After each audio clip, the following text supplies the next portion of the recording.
एक ही नारायण है, पर वह एक ही अनेक रूप में दिखाई पड़ते हैं। हाँ, एक ही अनेक रूप में दिखाई पड़ जाते हैं। जैसे आंख पर उंगली लगाने से चंद्रमा को देखो तो दो चंद्रमा दिखाई पड़ते हैं, चंद्रमा है तो एक पर दिखने दो लगते हैं।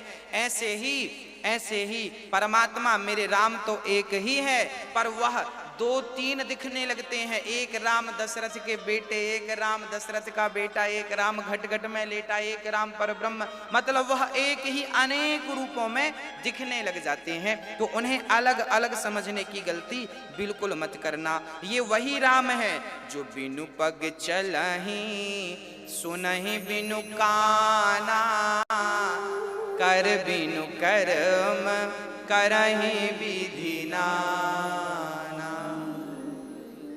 बिनु पग चलहि सुनहि बिनु काना, कर बिनु कर्म करहि विधि नाना। ये परमात्मा वह राम है जो बिना पांव के चलते हैं, बिना हाथ के काम करते हैं, बिना कानों के सुन लेते हैं। अच्छा, बिना कानों के भगवान ने कहाँ सुन लिया? बोले जब बाली के यहाँ तारा ने समझाया बाली को कि राम तो भगवान है, पंगा मत लो। और बाली फिर भी युद्ध करने सुग्रीव से आया। जब राम ने बाली को पछाड़ दिया तो बाली से राम ने कहा था, क्यों? तेरी पत्नी ने समझाया था पर तू सुना नहीं। अब बाली चक्कर में पड़ गया कि मेरी पत्नी ने तो कमरे में बताया था, इन्हें कैसे पता चल गया?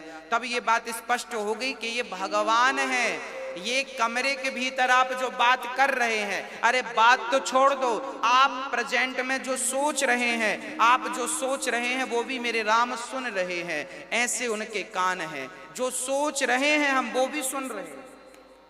तो बिनु पग चलहि। अच्छा, बिना पांव के कहां चल गए भगवान? बिना पांव के कहां चलते हैं भगवान? तब बतलाए कि देखो, जब द्रौपदी माँ ने भगवान को बुलाया, द्रौपदी ने कहा प्रभु मेरी लाज लुट रही है, आओ। तब भगवान द्वारिका में थे, दिल्ली में लाज लुट रही द्रौपदी की और भगवान द्वारिका में, लगभग 1500 किलोमीटर की दूरी पर प्रेम से द्रौपदी ने बुलाया। तो बिना पांव वाला भी इतनी तेज चलता क्या? अब बताओ, शरीर में एक ही कपड़ा था द्रौपदी के और वो भी आधी साड़ी खिंच गई थी। अब आधी और उतरने में भला टाइम कितना लगता? पर उसके पहले भगवान आ गए और द्रौपदी का समय से वस्त्र बढ़ा दिया। इसका तात्पर्य यह है कि भगवान बिना पांव के चल सकते हैं। ये सामर्थ्यता भगवान। तो बिनु पग चलहि सुनहि बिनु काना, कर बिनु कर्म। बिना हाथ के काम कर देते हैं मेरे राम, बिना हाथ लगाए काम कर देते हैं। क्या काम कर दिया? बोले बिना हाथ लगाए द्रौपदी का चीर बढ़ा दिया। हाथ कहाँ लगाया? किसी को दिखाई थोड़ी पड़े थे भगवान। तो बिना हाथ लगाए द्रौपदी का चीर बढ़ा दिया। तो बिनु पग चलहि सुनहि बिनु काना, कर बिनु कर्म करहि विधि नाना।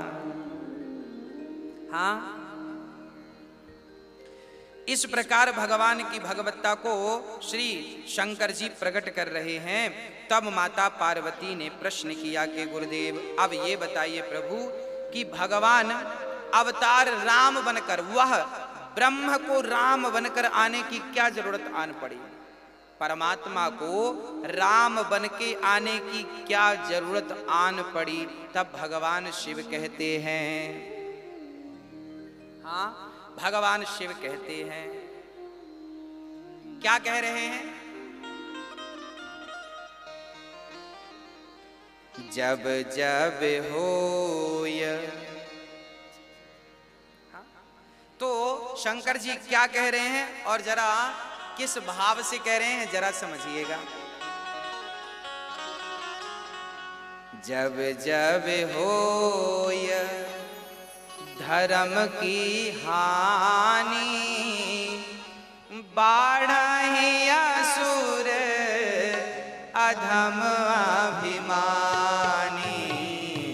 जब जब होय धर्म के हानि, बाढ़हि असुर अधम अभिमानी। तब तब धरि प्रभु विविध शरीरा, तब धरि प्रभु विविध शरीरा, हरहि कृपा निधि सजन पीरा।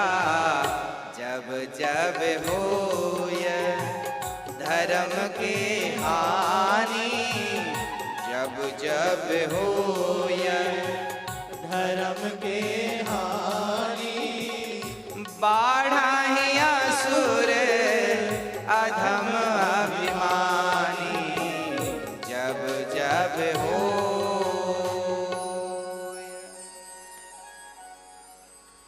जब जब होय। भगवान से शिव माता पार्वती ने कहा कि प्रभु भगवान को राम बनने की क्या जरूरत पड़ी? तब शिव जी ने कहा परित्राणाय साधूनां विनाशाय च दुष्कृतां, धर्म संस्थापनार्थाय संभवामि युगे युगे। जब जब होय धर्म की हानि, बाढ़हि असुर अधम अभिमानी। तब तब धरि प्रभु विविध शरीरा, हरहि कृपा निधि सजन पीरा। जब जब धर्म की हानि होती है तब तब भगवान को अवतार लेकर के आना पड़ता है। अच्छा, ये धर्म की हानि क्या है? गोस्वामी जी गा रहे हैं जब जब होय धर्म की हानि। अच्छा, धर्म की हानि कब होती है? धर्म की हानि से तात्पर्य क्या है? तब कहा एक धोबी था। धर्म की हानि क्या है वो समझिएगा। एक धोबी था। धोबी अपने गधे को चराने ले जाता था। धोबी के पास एक पालतू गधा था। धोबी जी अपने गधे को जंगल ले जाया करते थे। एक दिन क्या हुआ, धोबी जंगल से लौट रहे थे तो रास्ते में एक बहुत बड़ा हीरा धोबी को मिल गया। हीरा बड़ा चमकदार था। धोबी को लगा कि ये चमकने वाला कोई पत्थर है। अब धोबी को पत्थर अच्छा लगा तो उसने क्या किया कि उसने रस्सी में उस पत्थर को बांधकर गधे के गले पे डाल दिया। धोबी को लगा कि ये तो चमकीला पत्थर है, अच्छा लग रहा, तो गधे के गले पे डाला। और जब गधे को नहलाए तो गधे को साबुन लगा के उसी पत्थर से वो गधे को घिसे। वो हीरा था जिसकी कीमत बाजार में करोड़ों रुपए थी, परंतु धोबी को केवल ज्ञान ना होने के कारण धोबी उस हीरे से क्या करता, गधे को घिसता। एक जौहरी बाजू से निकला। जौहरी की दृष्टि पड़ी, वाह ये तो हीरा है। जौहरी ने मन में विचार किया कि यदि हमने कह दिया कि ये हीरा है तो अभी धोबी इसकी कीमत बढ़ा देगा। इसलिए जौहरी ने बड़ी चतुराई से कहा, ए भाई ये तुम्हारा चमकीला पत्थर हमें बड़ा पसंद आया, क्या तुम इसे 1 रुपए में दोगे? धोबी ने मन में विचार किया कि भाई ये कितना मूर्ख है, पत्थर के 1 रुपए दे रहा है। धोबी ने मन में विचार किया कि लगता है इसका दिमाग खराब है, दे दो, हम तो दूसरा उठा लाएंगे जंगल से। जंगल में कोई पत्थरों की कमी थोड़ी है। धोबी ने वो पत्थर 1 रुपए में उसे दे दिया।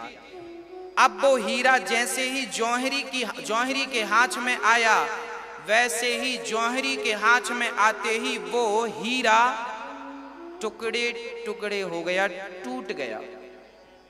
तब जौहरी ने कहा, वाह हीरा, अभी तुम गधे के गले में थे तब तो टूटे नहीं, गधे को साफ कर रहे थे तब तो टूटे नहीं, और मुझ जौहरी के पास आए तो टुकड़े टुकड़े हो गए।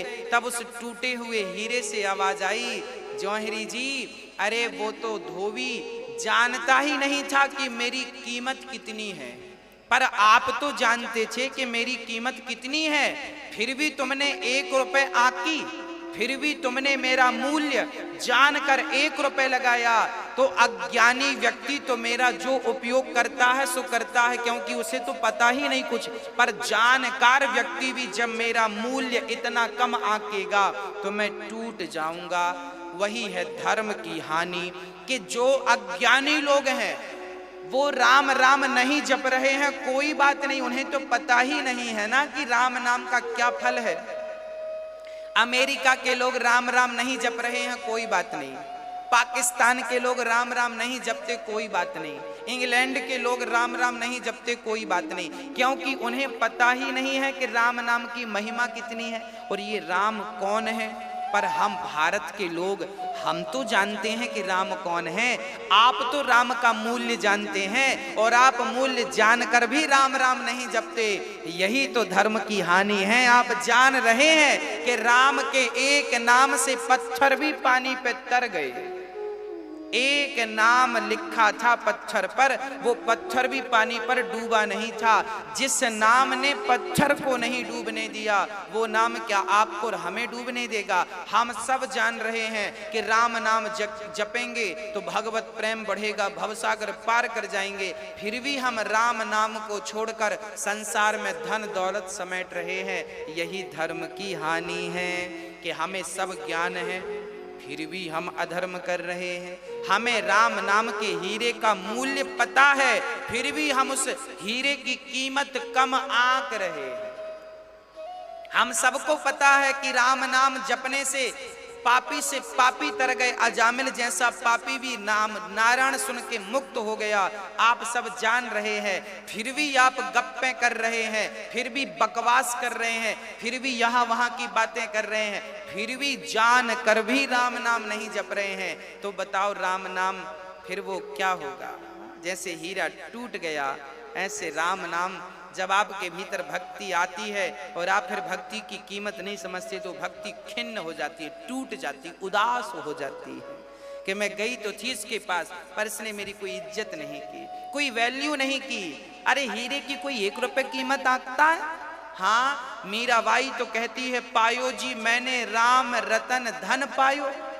वो राम नाम को धन मानती हैं और कहती हैं कि राम नाम से बड़ा कोई धन नहीं है। कबीरदास जी भी कहते हैं कि कबीरा सब जग निर्धना, धनवंता नहीं कोई, धनवंता सोई जानियो, जेखे राम नाम धन होए। ये राम नाम की बड़ी अद्भुत पूंजी है। इसलिए कहता हूं कि आप तो भगवान की शरण में रहो और फिर भगवान मेरे जो हमें देना चाहें, जो भी देना चाहें, चाहे फूल दे दें चाहे कांटे दे दें, आप दोनों में मस्त रहो और भगवान से निरंतर प्रेम करते रहो। कभी चाहिए।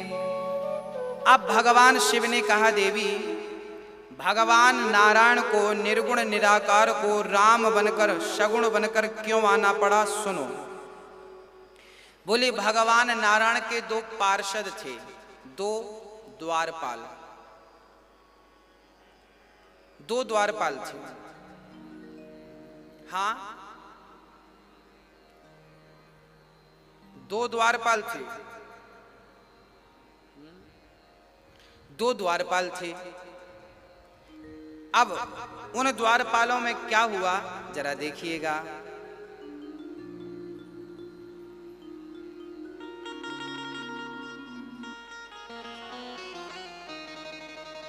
हाँ, द्वारपाल हरि के प्रिय 2, जय अरु विजय जान सबको, जन्म 1 2 कहूँ बखानी, सावधान सुनो सुमति भवानी।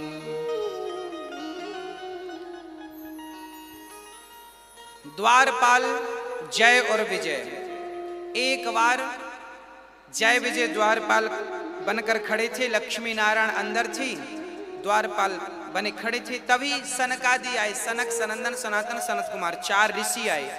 इन चारों ऋषियों ने भगवान का दर्शन करना चाहा, परंतु द्वारपाल ने रोक दिया, खबरदार अंदर मत जाना। संतों ने कहा क्या तुम्हें पता है तुम क्या कर रहे हो?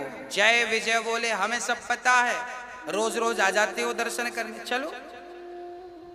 कहते हैं मालिक से ज्यादा उनका पिए अपनी में रहता है। हाँ, मालिक तो कुछ नहीं कहता, पर ये ज्यादा बोलते हैं। जय विजय ने उद्दंडता की, दुष्टता दिखाई, संतों का अपमान किया। अरे भाई, भक्त को भगवान से मिलने में कोई रोक कैसे सकता है? जय विजय ने रोका, तब उन्हें संतों ने श्राप दे दिया, जाओ तुम राक्षस हो जाओ। तो भगवान के द्वारपाल जय और विजय को सनकादियों ने श्राप देकर राक्षस बनाया। बोले उन्होंने 3 बार कहा हमें जाने दो, हमें जाने दो, नहीं जाने दिया तो कहा 3 जन्म तक तुम राक्षस बनो। वही जय विजय एक जन्म में हिरण्याक्ष और हिरण्यकश्यपु बने। हिरण्याक्ष को 12 भगवान ने, हिरण्यकश्यपु को नरसिंह भगवान ने तारा। दूसरे कल्प में, दूसरी बार में ये रावण और कुंभकर्ण बने जय विजय। इन्हें मारने भगवान को अवतार लेकर आना पड़ा, इनके लिए भगवान को अवतार लेना पड़ा। और चौथी बार जैसे ही श्राप दिया संतों ने, भगवान नारायण अंदर से निकलकर बाहर आए और संतों से क्षमा मांगी, प्रभु मेरे द्वारपालों ने अपराध कर दिया है। यदि आपका कोई दास, आपका नौकर चाकर कोई गलती करता है तो वो गलती उसकी नहीं मालिक की मानी जाएगी। हाँ, तो भगवान शिव ने भगवान नारायण ने अपनी गलती स्वीकार की, क्षमा करना प्रभु, इनके कारण आपको विघ्न हुआ। अब जय विजय चरणों में गिर पड़े, महाराज देखो हमें तो इन्होंने राक्षस बनने का श्राप दे दिया। तब भगवान नारायण बोले कि तुम 3 बार अवतार लोगे, हम तुम्हें उद्धार करने के लिए 4 बार अवतार लेंगे। 1 बार हिरण्याक्ष को मारने, 12 भगवान, हिरण्यकश्यपु को मारने नरसिंह भगवान, रावण कुंभकर्ण को मारने राम भगवान, और फिर वही जय विजय शिशुपाल और दंतवक्र बने। शिशुपाल और दंतवक्र जिन्हें भगवान कृष्ण ने मारा।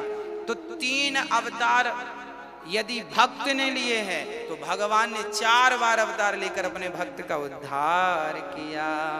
तो 1 बार पार्वती जय विजय की गलती के कारण भगवान को नर रूप में राम बनकर आना पड़ा। और एक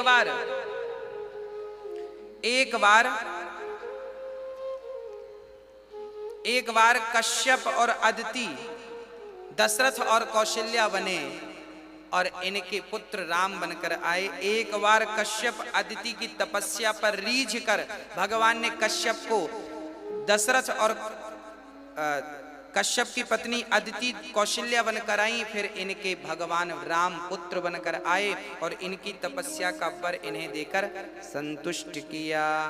एक कल्प में जलंधर नाम के दैत्य के लिए क्या हुआ, ये जो तुलसी मैया है ना, तुलसी वृंदा के पति का नाम था जलंधर।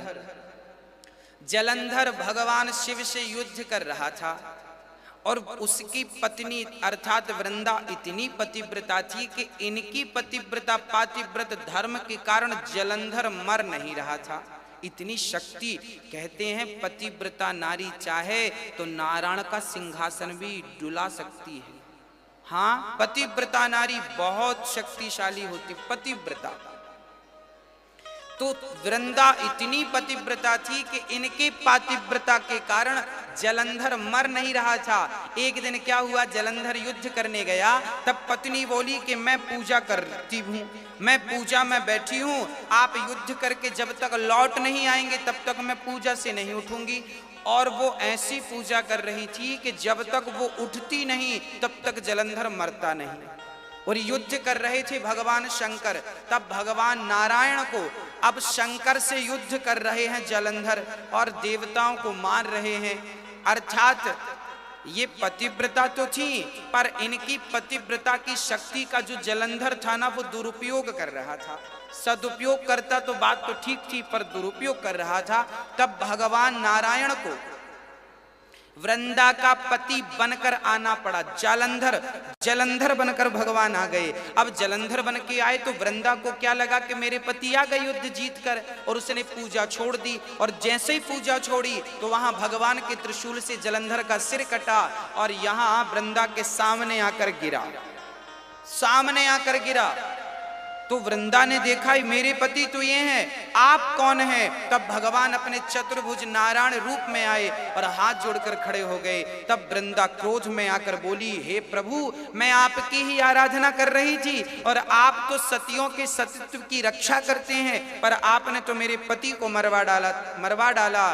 तब भगवान ने कहा, देवी, आपके पति गलत कर रहे थे, अब मुझे पाप का तो भार उतारना ही था। तब वृंदा ने श्राप दे दिया, जाओ, जैसे आपने मेरे पति को मुझसे दूर किया है, अगले जन्म में मेरा पति आपकी पत्नी को आपसे दूर करेगा। भगवान ने कहा, ठीक है। वही जलंधर रावण बना और राम की पत्नी को राम से दूर किया, सीता को चुराकर। ये श्राप था इनका, वृंदा का। और बाद में फिर श्राप दिया दूसरा कि जाओ, तुम्हारा हृदय पाषाण बन गया है, पत्थर दिल बन गया, जो तुमने मेरे पति को मरवा डाला, जाओ तुम पत्थर हो जाओ। तब भगवान पत्थर के तुरंत हो गए। सोचिए, पतिव्रता नारी भगवान को भी पत्थर बनाने की ताकत रखती है। भगवान वृंदा के श्राप से तुरंत भगवान श्री नारायण पत्थर के बन गए। तब सारे देवी देवता आए, वृंदा के हाथ जोड़ने लगे, देवी भगवान को मुक्त कर दो। तब वृंदा ने उन्हें मुक्त किया। तब भगवान शालिग्राम रूप में आए और उसी समय वृंदा जलकर भस्म हो गई और वृंदा की राख से तुलसी का वृक्ष प्रकट हो गया। वृंदा की राख से तुलसी का वृक्ष प्रकट हो गया और वो तुलसी के वृक्ष से पानी गिर रहा था, मानो वृंदा रो रही थी। तब भगवान शालिग्राम ने कहा, देवी चिंता ना करो, तुमने मुझे पति के रूप में पाया है, क्योंकि मैं तुम्हारा पति बनकर आया था ना। वृंदा के सामने भगवान जलंधर बन के आए, तो जलंधर का रूप मतलब भगवान पति के रूप में आए। तब वृंदा ने कहा, अब आप ही हमारे पति बन जाओ। तब भगवान ने तुलसी से विवाह किया और आज तक तुलसी जब तक शालिग्राम के ऊपर ना चढ़े तब तक भगवान रोटी भी नहीं खाते, इतना प्रेम करते हैं भगवान आज भी वृंदा से। तो आज फिर वृंदा ने कहा कि अब आप हमारे पति बन गए, अब आप हमारे बन गए, अब आज के बाद कोई भी स्त्री आपको स्पर्श ना करे, क्योंकि कल को आप हमें छोड़कर चले जाएंगे तो हम क्या करेंगे। इसलिए स्त्रियों को शालिग्राम की पूजा नहीं करना चाहिए। वृंदा ने कहा था कि आपको कोई स्त्री टच नहीं करनी चाहिए अब। तब भगवान ने कहा था, ठीक है देवी, मैं स्त्रियों की पूजा को आज के बाद स्वीकार नहीं करूंगा। आप स्त्रियां लड्डू गोपाल की पूजा तो कर सकती हैं, लक्ष्मी नारायण की पूजा तो कर सकती हैं, पर शालिग्राम की पूजा, जो शालिग्राम की पूजा है, वो स्त्रियां यदि करती हैं तो उनकी पूजा का कोई फल नहीं मिलता। ऐसा वृंदा ने दबाव बनाया भगवान पर। और फिर पति को तो पत्नी की कुछ बातें माननी ही पड़ती प्रैक्टिकली जिंदगी में, तो भगवान को भी माननी पड़ी। तो आप इसमें भगवान का कोई दोष नहीं है, तो वृंदा का दबाव है। इसलिए स्त्रियों की पूजा शालिग्राम भगवान स्वीकार नहीं करते। इसलिए लोग कहा करते हैं कि स्त्रियों को शालिग्राम की पूजा नहीं करनी चाहिए, इसलिए नहीं करनी चाहिए, कारण ये है। हाँ, अच्छा, अब क्या हुआ, फिर वो तुलसी वृंदा बनी है और आज तक एक बार भगवान इनके कारण बने हैं और भगवान ने राम का अवतार इसलिए धारण किया। एक बार, हाँ, एक बार क्या हुआ, एक बार क्या हुआ, भगवान शंकर कह रहे हैं, शंकर जी कह रहे हैं कि सुनो देवी, एक बार नारद जी ने भगवान को श्राप दे दिया, जिसके कारण भगवान को राम बनना पड़ा।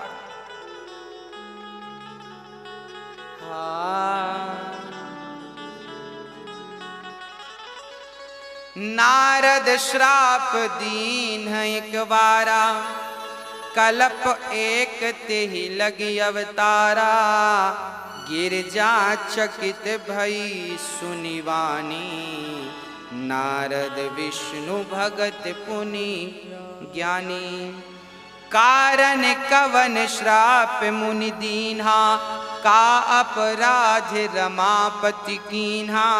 यह प्रसंग मोहि कहूँ पुरारी, मुनि मन मोह आचरज भारी। क्या कहा? शंकर जी कहते हैं देवी, एक बार नारद जी ने भगवान नारायण को श्राप दिया, जिसके कारण भगवान नारायण को अवतार लेकर के राम बनना पड़ा। नारद श्राप दीन एक बारा,